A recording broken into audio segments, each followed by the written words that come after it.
everyone, I'm Michelle with the WellMed Charitable Foundation here at the Elvira Cisneros Senior Center in San Antonio, Texas. Today we're going to be making some clothespin trivets. They're going to look just like this. They're going to be really great for everyday use, for your kettle pot or baking dishes, whatever you may use them for. They're really easy to do. Let's go over what we need. First thing we're going to use is some craft glue. Now you can also use wood glue for these as well, whatever you have in your home. Just a simple rag. This is going to be to absorb the oil, which the oil is some cutting board oil. This is used to seal them to be ready for the heat that you're going to be placing upon them. A paintbrush to apply the oil, and of course clothespins. Very basic wooden clothespins. And what we're going to be doing, we're going to be pulling these apart. So we're going to be having them just like this. So let's get started.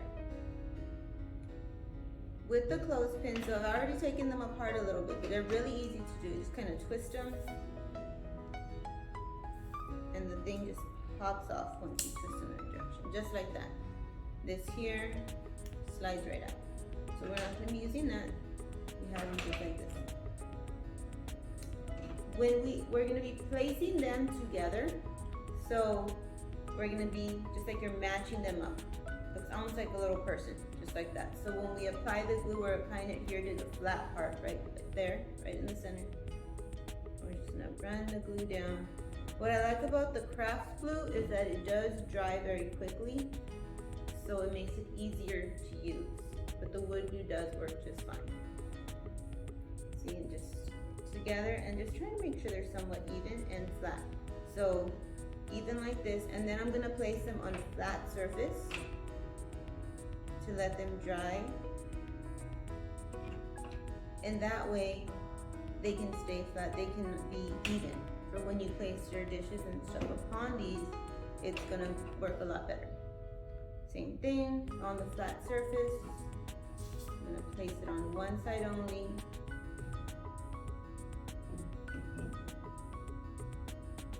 And then connect it, just like that.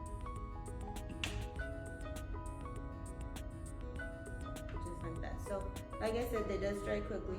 So, I have a few here that I've already done. I've already placed together. Let's do one more.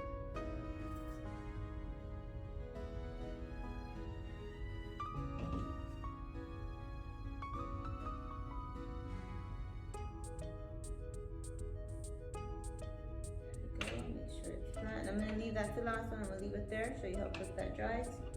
So we have all of our other ones I'm going to be using. And right along this flat area right here is where we're going to be applying the glue.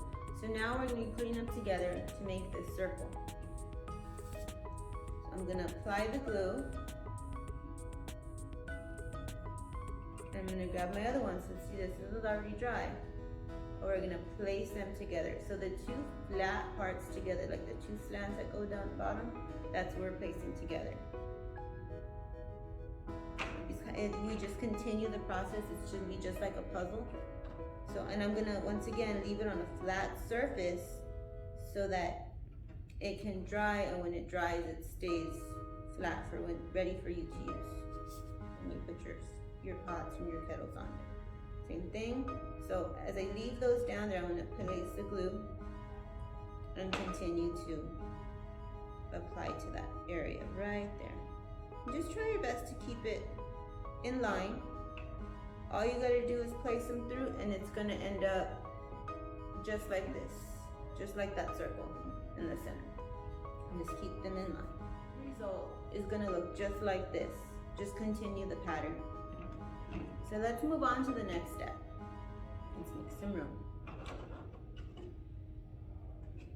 The next thing I'm going to be doing is going to be using the cutting board oil. I already placed some in a little cup here.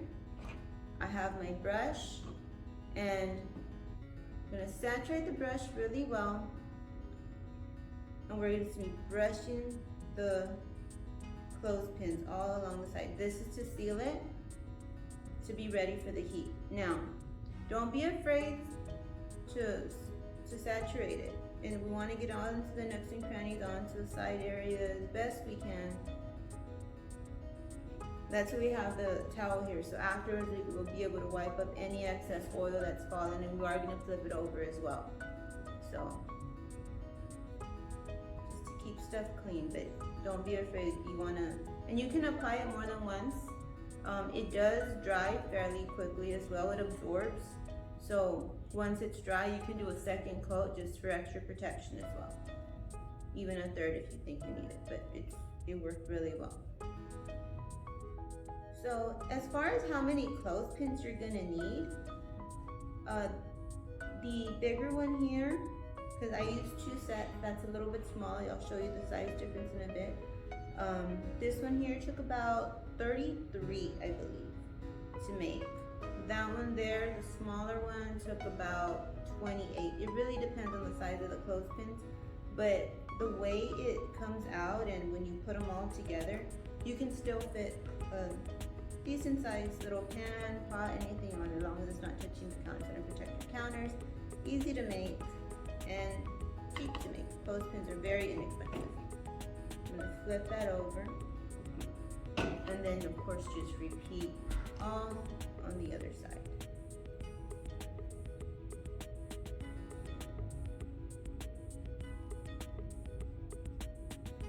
So even if you put a lot of oil on the top, some of it will submerge into the little holes, and that's perfect. That's actually what you want. You want it to just submerge all through it, because you're going to be using these quite a bit. So it's ready. It's a little moist. I'm going to set it to dry. I'm going to pick up any oil I left. I'm actually going to place this on top of the towel just so that it doesn't leave any more of a mess. But as you can see, this is what it looks like. It's a perfect size, just like that. So I hope you enjoyed it today. Try it at home with your grandkids or just by yourself. It's a fun little thing to do while you're there at the house, something useful you can do that you may need. Thank you. Have a great day. Thank you for joining us.